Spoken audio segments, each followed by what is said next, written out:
नमस्कार, सुदर्शन न्यूज देख रहे हैं आप। मैं हूं आपके साथ निमि सिन्हा और चलिए इस वक्त कुछ खास खबरों पर हम नजर डालेंगे। और सबसे पहले खबर मध्य प्रदेश से। मध्य प्रदेश के मुख्यमंत्री डॉक्टर मोहन यादव चित्रकूट में आयोजित प्रदेश स्तरीय आभार सह उपहार कार्यक्रम में शामिल हुए। वहीं प्रदेश स्तरीय आभार सह उपहार कार्यक्रम का शुभारंभ मुख्यमंत्री ने दीप प्रज्वलन और कन्या पूजन के साथ किया। सीएम मोहन यादव ने कार्यक्रम में विकास से जुड़ी विभिन्न परियोजनाओं का लोकार्पण और शिलान्यास कर सभी को बधाई और शुभकामनाएं दिया। वहीं कार्यक्रम स्थल पर मध्य प्रदेश राज्य ग्रामीण आजीविका मिशन अंतर्गत स्व सहायता समूहों की बहनों द्वारा लगाई गई प्रदर्शनी का अवलोकन कर उत्पादों की सराहना भी की।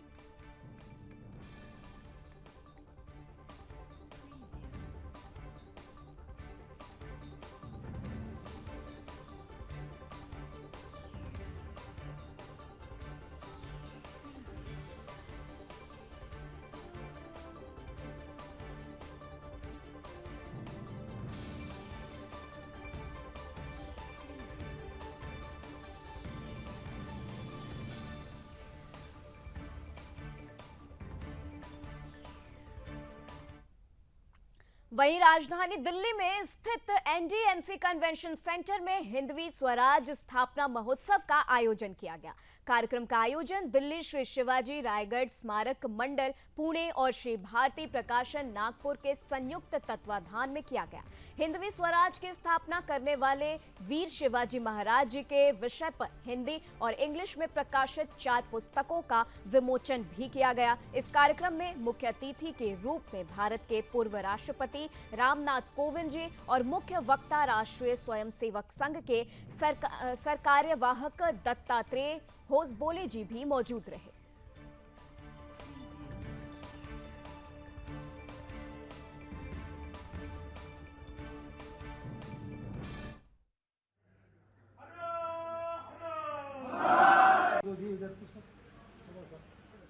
आप इस तरफ आ जाइए सर। हिंदवी स्वराज की स्थापना करने वाले वीर महापुरुष हमारे शिवाजी महाराज को लेकर आज जो है यहाँ पर कार्यक्रम किया जा रहा है। और छत्रपति शिवाजी महाराज के ऊपर आप देखेंगे कि 4 पुस्तकों का जो यहाँ पर आज कार्यक्रम रखा गया उनके अनावरण के लिए, जिसमें राष्ट्रीय स्वयंसेवक संघ के सरकारवा दत्तात्रेय होसबोले जी और भारत के पूर्व राष्ट्रपति रामनाथ कोविंद जी यहाँ मुख्य अतिथि के तौर पर आए हैं। बात करते हैं, आयोजक हमारे साथ है। क्या जरूरत थी इस विषय को लेकर आज जो है देशवासियों के सामने पुस्तकों के विवरण के लिए? कैसा है कि छत्रपति शिवाजी महाराज का इतिहास एक ज्वलंत इतिहास है जो सभी लोगों तक अच्छी तरह से और सही जो उस समय घटा हुआ था वो पहुँचे। ये मुख्य हेतु के कारण हम इस कार्यक्रम का आयोजन कर रहे हैं। ये हिंदवी स्वराज्य स्थापना समारोह समिति और श्री शिवाजी रायगढ़ स्मारक समिति मंडल पुणे, इन दोनों को समिति की ओर से ये नई दिल्ली में अभी कार्यक्रम होने जा रहा है। हमारे पूर्व राष्ट्रपति महामहिम रामनाथ जी कोविंद जी और राष्ट्रीय स्वयंसेवक संघ के सरकार्यवाह सम्माननीय दत्तात्रेय जी के हस्तकमल से ये पुस्तक का विमोचन होगा। और ये पुस्तक अंग्रेजी और हिंदी में दोनों भाषा में हम पूर्ण राष्ट्रीय स्तर पे इसको विमोचन करेंगे, प्रकाशित करेंगे और सभी भाइयों के पास ये पुस्तकें पहुंच जानी चाहिए। ऐसा विशाल हेतु रखकर हम इस कार्यक्रम का आयोजन कर रहे हैं। अपना परिचय? जी, मेरा नाम गोरक्षनाथ है, मैं महाराष्ट्र से। जी, आप बताएं, क्या लगता है कि वर्तमान की परिस्थितियों को देखते हुए शिवाजी महाराज के पद चिन्हों में चलने की जो आप पहल कर रहे हैं इस पुस्तकों के माध्यम से कितनी कारगर साबित होगी? अभी इस वक्त में जिस तरह से छत्रपति शिवाजी महाराज के इतिहास को दूषित करके बताया जा रहा है, इसलिए अभी इस वर्तमान की ज़रूरत ऐसी है कि छत्रपति शिवाजी महाराज का सच्चा और सही इतिहास सभी को पता चले। हम देखेंगे कि इन 4 किताबों में दूसरी किताब जो है जिसका नाम है स्वराज संरक्षण का संघर्ष, उसमें छत्रपति शिवाजी महाराज के उपरांत मतलब धर्मवीर छत्रपति संभाजी महाराज जिन्होंने औरंगजेब के 40 दिनों के हाल को सहन कर अपना धर्म नहीं छोड़ा, हिंदवी स्वराज नहीं छोड़ा, राजाराम महाराज, संताजी, धनाजी, महारानी ताराबाई जिनके कार्यकाल में औरंगजेब की कब्र दक्कन में गाड़ी गई और इस भगवे का जो केसरिया रंग का जो अस्तित्व है वो रखा गया। हम चाहते हैं कि वो इतिहास पूरी दुनिया को पता चले, इसलिए सिर्फ मराठी ही नहीं तो महाराष्ट्र के बाहर राष्ट्रीय स्तर पर हिंदी में और इंटरनेशनल लेवल पर अंतर्राष्ट्रीय स्तर पर अंग्रेजी में भी हमारे महान विभूतियों का और महान बलिदानियों का इतिहास सभी तरफ पहुंचा जाए और हमें पता चले कि हमारा धर्म हमारे राष्ट्र की रक्षा के लिए हमारे वीरों ने कैसे बलिदान दिया है। आप अपना परिचय बताइए। मैं अक्षय चंदेल, महाराष्ट्र से। और बात करते हैं, आपने बहुत ही विचार करके इस कार्यक्रम का आयोजन किया है और आज जो आने वाले हैं मुख्य अतिथि के तौर पर सरकारवा जी हैं और पूर्व जो राष्ट्रपति हैं, कितना गौरव का क्षण और इन पुस्तकों को लेकर क्या संदेश? पहले तो छत्रपति शिवाजी महाराज जी के बारे में कविराज भूषण अपने एक छंद में कहते हैं, काशी की कला गई मथुरा मस्जिद भई, अगर शिवाजी न होते तो सुन्नत होती सबकी। वाकई जब भी हम छत्रपति शिवाजी महाराज के चरित्र के बारे में बातें करते हैं, सुनते हैं, उसको पढ़ते हैं, खुद गौरवान्वित अनुभव करते हैं कि छत्रपति शिवाजी महाराज अगर नहीं होते तो आज पूरा हिंदू समाज एक सदमे में जी रहा होता। हमें बहुत बड़े गौरव के साथ आज हिंदू समाज को छत्रपति शिवाजी महाराज का चरित्र पूरे देश भर में जो हिंदुत्व रक्षण का उन्होंने किया है, मतलब 500 साल की इस्लामिक शासकों की गुलामगिरी, जिसमें गुरी हो गए, जिसमें गुलाम हो गए, जिसमें मुगल शासक हो गए, इन्होंने इस भारत में अपनी भारत माता के सुपूतों पर जो अन्याय अत्याचार किए, यहाँ की माँ बेटी बहनों पर जो अत्याचार किए, यहाँ के मठ मंदिरों देवी देवताओं की तोड़फोड़ की, उन पर अत्याचार किए, इन सभी का 500 सालों की गुलामगिरी का उत्तर अगर कोई है, इन इस्लामिक शासकों का उत्तर अगर है, तो हिंदू साम्राज्य निर्माता छत्रपति शिवाजी महाराज है। और उन्हीं के बारे में आज 4 पुस्तकों का विमोचन यहाँ माननीय सरकारेवा जी के हाथों और उसी के साथ माननीय उपराष्ट्रपति के हाथों। चलिए खबरों में आगे बढ़ते हैं और लव जिहाद का मामला एक बार फिर से आया है। मध्य प्रदेश के इंदौर में एक लव जिहाद रेप केस के मामले में सुनवाई के दौरान जज द्वारा किए गए सवालों से असहज होने के बाद एक महिला ने जज की शिकायत कर डाली है। बता दें कि महिला ने कहा कि जज ने कोर्ट रूम के दरवाजे खुलवाकर मेरे बयान लिए और लज्जाजनक बातें की है। सुप्रीम कोर्ट और महिला आयोग से एक जज की शिकायत करने वाली रेप पीड़िता ने संबंधित जज की कोर्ट से केस ट्रांसफर करने का आवेदन इंदौर के प्रधान न्यायाधीश को दिया है। अब इस मामले में सुनवाई 3 सितंबर को होगी। उधर जज के खिलाफ महिला संगठन ने बुधवार को प्रदर्शन किया और राष्ट्रपति के नाम ज्ञापन सौंपा। उन्होंने जज को हटाने की मांग भी की। जिहादी अशरफ ने महिला से लव जिहाद किया और कई बार महिला का शारीरिक शोषण भी किया। इस मामले में संस्था दामिनी की पदाधिकारी संभागीय युक्त कार्यालय पर प्रदर्शन करने पहुंचे। उन्होंने कहा कि न्याय मांगने गई रेप पीड़िता से जज ने अधिकार क्षेत्र से बाहर जाकर खुद अशोभनीय टिप्पणी की। ये आपत्तिजनक है, ये घटना विचलित करने वाली है।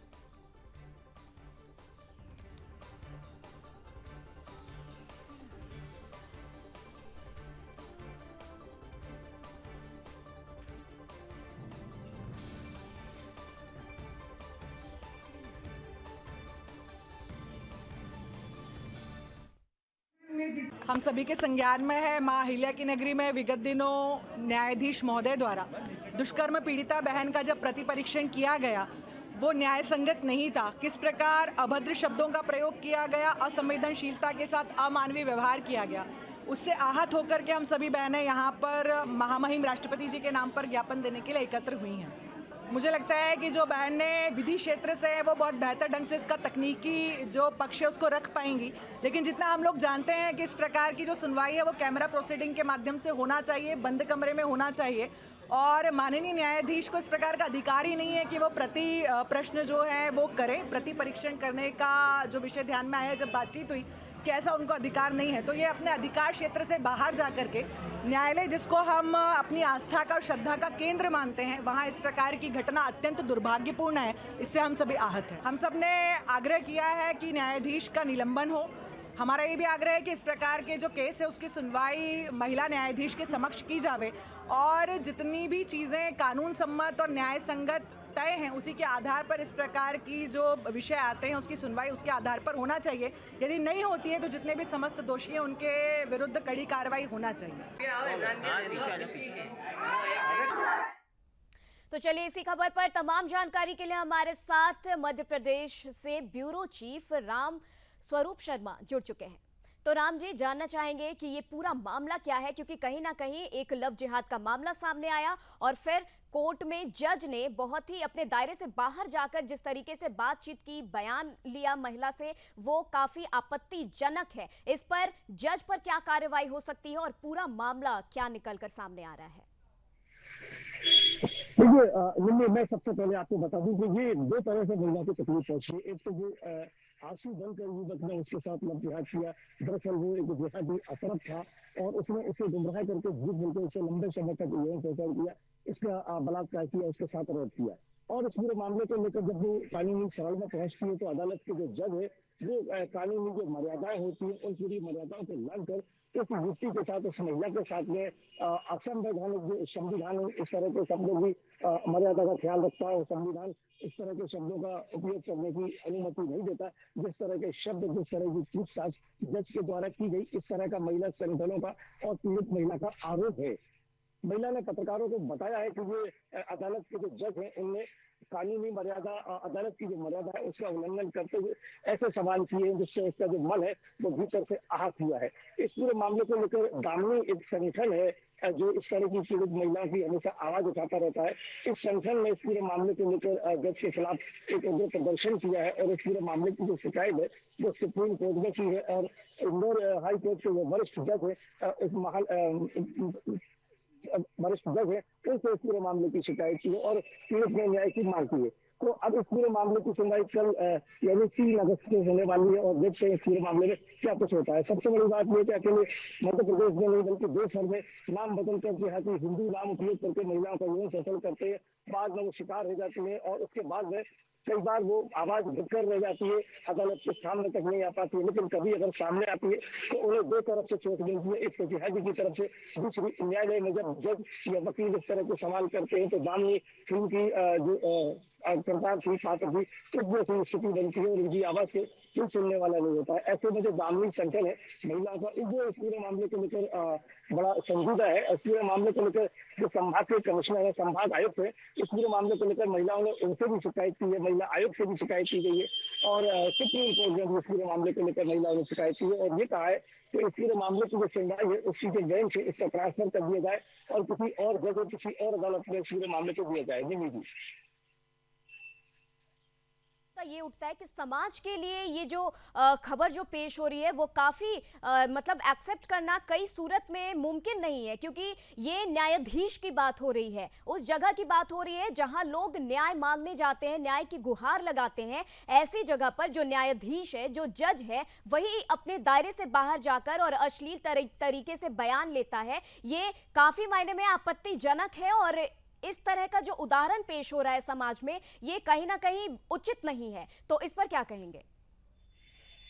सबसे बड़ी बात मैं बता दूं कि ये मानव अधिकारों का हनन तो है ही, लेकिन खुले तौर पर ये महिला अधिकारों का हनन है और इसलिए ही महिलाओं ने इस पूरे मामले की जो आवाज है वो पूरे ढंग से उठाई है और इस बात को 3 जगह रखा है, सुप्रीम कोर्ट में रखा है और उसी अदालत के जो वरिष्ठ जज हैं उनके सामने मांग को रखा है, कमिश्नर जो संभाग आयुक्त होते हैं उनके सामने पूरे मामले को रखा है, महिला आयोग ने इस पूरी बात की शिकायत की है और समाज में निश्चित रूप से एक संदेश जाना चाहिए कि दरअसल न्यूज ऐसी पीड़ित महिलाओं के साथ जो लव जिहाद की शिकार होती है हमेशा खड़ा रहता है, हमेशा हम उनकी आवाजों को उठाते हैं। लेकिन अब इस तरह के मामले भी सामने आ रहे हैं कि महिलाओं को कहीं ना कहीं जो न्यायालय है, जहाँ न्याय मिलता है, जो न्याय का मंदिर होता है, वहीं जब महिलाओं को सार्वजनिक रूप से शर्मसार किया जाए तो इससे ज्यादा किसी महिला के लिए और ज्यादा दुर्भाग्यजनक नहीं हो सकता है। ये न केवल कानूनी मर्यादाओं का उल्लंघन है बल्कि मानवीय संवेदना से ऊपर भी एक अपने आप की खेल है। ठीक है राम स्वरूप जी, तमाम जानकारी के लिए आपका बहुत बहुत शुक्रिया। और अब खबर मौसम से आपको बताएंगे। देश के पूर्वी, पश्चिम, मध्य और पूर्वोत्तर क्षेत्रों में मॉनसून सक्रिय हो चुका है। आपको ये बड़ी खबर बता रहे हैं मौसम से जुड़ी, जहां महाराष्ट्र समेत उत्तर भारत में भी अलर्ट जो है वो जारी किया गया है। मौसम विभाग ने आज 24 राज्यों में भारी बारिश का अलर्ट जारी किया है। एमपी, महाराष्ट्र समेत 24 राज्यों में ये अलर्ट जारी किया गया है। वहीं दिल्ली में भी आज बारिश का अलर्ट है। केदारनाथ यात्रा 2 दिन के लिए रोक दी गई है। साथ ही दिल्ली में आईएमडी ने येलो अलर्ट जारी किया है। हिमाचल प्रदेश और उत्तराखंड की बात करें तो यहां बिगड़े हालात को लेकर भारतीय मौसम विभाग ने बताया कि हिमाचल प्रदेश, उत्तराखंड और दिल्ली में भारी बारिश का दौर कम से कम 1 दिन और जारी रहेगा। इसके अलावा अगले 8 से 10 दिनों में महाराष्ट्र समेत उत्तर भारत में अधिक बारिश हो सकती है, लेकिन प्रायद्वीपीय भारत और पश्चिमी तट पर बारिश कम हो सकती है। महाराष्ट्र समेत उत्तर भारत में बारिश का कहर। दिल्ली में 2 दिन के लिए ऑरेंज अलर्ट जारी है। वहीं एमपी, महाराष्ट्र समेत 24 राज्यों में बारिश का अलर्ट जारी कर दिया गया है। केदारनाथ यात्रा को 2 दिन के लिए रोक दिया गया है। तो ये मौसम से जुड़ी बड़ी खबर आप तक पहुंचा रहे हैं, जहां की केदारनाथ यात्रा भी 2 दिन के लिए रोक दी गई है। बता दें आपको कि कई जगहों पर ऑरेंज अलर्ट जारी किया गया है। एमपी, महाराष्ट्र समेत 24 राज्य ऐसे हैं जहां की बारिश का ऑरेंज अलर्ट जो है वो जारी किया गया है। बता दें कि भारत में बारिश का कहर जारी है। दिल्ली में 2 दिन के लिए ऑरेंज अलर्ट है और बारिश का अनुमान लगाया जा रहा है। आईएमडी ने ये चेतावनी दी है, आईएमडी ने ये अलर्ट जो है वो जारी किया है। तो बता दें आपको, महाराष्ट्र समेत उत्तर भारत में बारिश का कहर लगातार जारी है। वहीं मौसम विभाग ने इसको लेकर ऑरेंज अलर्ट जारी कर दिया है। दिल्ली, मध्य प्रदेश समेत 24 ऐसे राज्य हैं जहां पर अलर्ट जारी कर दिया गया है और इसी के साथ केदारनाथ यात्रा भी 2 दिन के लिए रोक दी गई है। तो चलिए खबरों में आगे बढ़ते हैं और हिमाचल में भारी बारिश से तबाही मची है। बता दें ये बड़ी खबर आप तक, हिमाचल में भारी बारिश से तबाही हुई है और 53 लोग लापता हैं। वहीं 5 लोगों की मौत हो गई है। 47 लोगों की तलाश अभी भी जारी है। बता दें कि सेना का तलाशी अभियान लगातार जारी है। हिमाचल प्रदेश के 5 जिलों में बुधवार रात को बारिश ने कहर ढाया। यहां पर बादल फटने से 53 लोग लापता हो गए, जिनमें से 5 लोगों की मौत हो चुकी है, जबकि 47 लोगों की अब भी तलाश जारी है। अगर मंडी, शिमला, कुल्लू, चंबा और लाहौल स्पीति के बारे में बात करें तो यहां बादल फटने से तबाही मच गई। शिमला के रामपुर में झाखड़ी से आगे समीज गांव का तो नामो निशानी मिट चुका है और इस गांव में कुल 36 लोग लापता हैं। यहां पर एनडीआरएफ की टीमों ने रेस्क्यू ऑपरेशन चलाया और रेस्क्यू ऑपरेशन अब खत्म कर दिया गया है और सर्च ऑपरेशन चलाया जा रहा है। तो बता दें आपको कि हिमाचल प्रदेश से ये खबर हम आप तक पहुंचा रहे हैं, जहां के 53 लोग लापता हो गए, 5 लोगों की मौत हुई है, 47 लोगों की तलाश अभी भी जारी है। सर्च ऑपरेशन लगातार जारी है।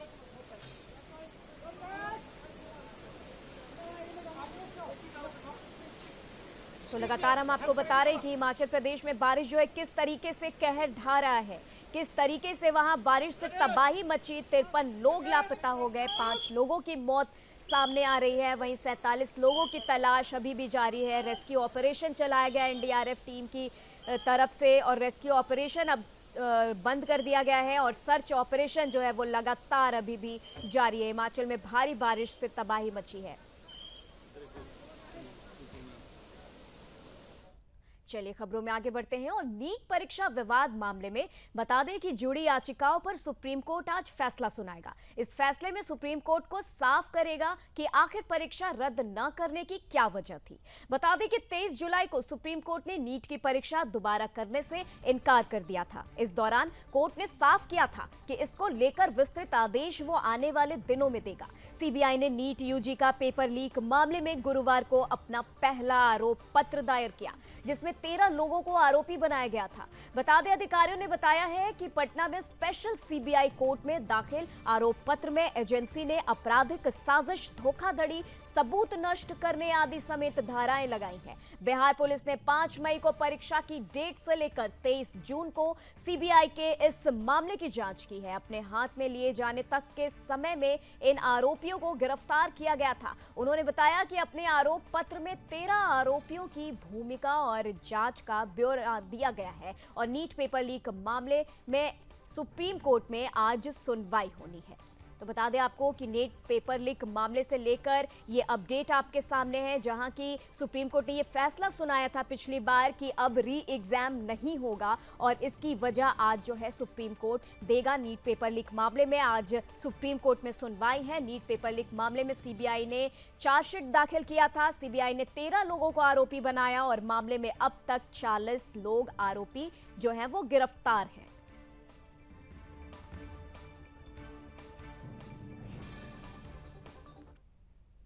तो खबर अब वायनाड से, जहां वायनाड में भूस्खलन के कारण मरने वालों का आंकड़ा लगातार बढ़ता जा रहा है। बता दें कि मरने वालों का आंकड़ा अब 300 के पार हो चुका है। बता दें आज चौथे दिन भी राहत बचाव अभियान लगातार जारी है। अभी भी कई लोग लापता बताए जा रहे हैं। राहत और बचाव कर्मी फिलहाल मलबे में जीवित बचे लोगों और शवों को तलाशने में जुटे हैं, जिससे ये संख्या और बढ़ सकती है। भूस्खलन के कारण मुडकई, चरलमाला, अट्टामाला और नूलपुझा गांव में भारी तबाही मची है। प्रशासन के लिए अभी अंदाजा लगाना मुश्किल हो रहा है कि कुल कितने लोग प्रभावित हुए हैं। वायनाड लैंडस्लाइड में मौतों का आंकड़ा लगातार बढ़ता जा रहा है और पहले ये 100, फिर 250 और अब ये आंकड़ा जो है वो 300 के पार हो चुका है। आज चौथे दिन भी रेस्क्यू ऑपरेशन जारी है। कांग्रेस नेता राहुल गांधी, प्रियंका गांधी वाड्रा भी आज भी पीड़ितों से मुलाकात करेंगे, उनसे बातचीत करेंगे और आईएमडी ने बारिश का ऑरेंज अलर्ट भी जारी कर दिया है वायनाड में।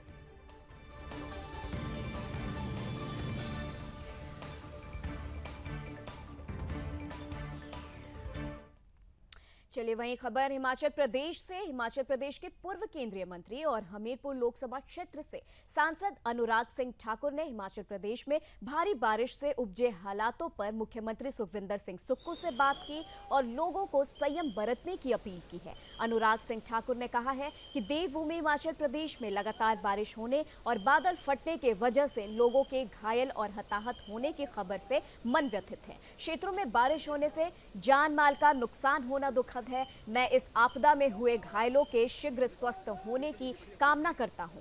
हिमाचल के हालातों पर केंद्र सरकार पूरी तरह नजर बनाए हुए है। अनुराग ठाकुर ने यह भी कहा कि पूर्व में भी हिमाचल में आपदा आने पर केंद्र सरकार की ओर से पूरी सहायता दी गई थी और इस बार भी कोई कमी नहीं छोड़ी जाएगी। केंद्रीय गृह मंत्री ने भी मुख्यमंत्री से बात करके हर संभव सहायता का विश्वास दिलाया है। विपदा की इस घड़ी में मेरा जनता से निवेदन है, ऐसा अनुराग ठाकुर ने कहा है कि उनका निवेदन है कि अनावश्यक यात्रा करने और जल स्रोतों की ओर से जाने से बचें और इस कठिन समय में ईश्वर सबकी रक्षा करे, यही कामना है। तो आपको बता दें कि अनुराग ठाकुर बीजेपी सांसद ने ये बयान दिया है। उन्होंने संवेदनशील इस आपदा के घड़ी में दुख जताया है। बड़ी दुखद घटना है और इससे हिमाचल को नुकसान भी हुआ है, जान माल का भी। और मेरी बात माननीय मुख्यमंत्री जी से भी हुई, अधिकारियों से भी हुई और हमने ये भी कहा है कि जो भी सहायता केंद्र सरकार की ओर से चाहिए उसमें पर्याप्त सहायता मोदी सरकार, एनडीए सरकार की ओर से मिलेगी। और हिमाचल को पूर्व में भी जब आपदा आई तब भी केंद्र सरकार की ओर से हर तरह की संभव सहायता दी गई और माननीय गृह मंत्री जी ने भी माननीय मुख्यमंत्री जी से बात की है और उनको विश्वास दिलाया है कि हम हर संभव सहायता हिमाचल प्रदेश को देंगे। और मुझे पूर्ण विश्वास है लोगों की जान को भी बचाया जाएगा और जो नुकसान हुआ है उससे बाहर निकलने का भी प्रयास करेंगे। तो चलिए फिलहाल के लिए इस बुलेटिन में बस इतना ही। देश दुनिया की तमाम खबरों के लिए आप देखते रहे सुदर्शन न्यूज। जय हिंद।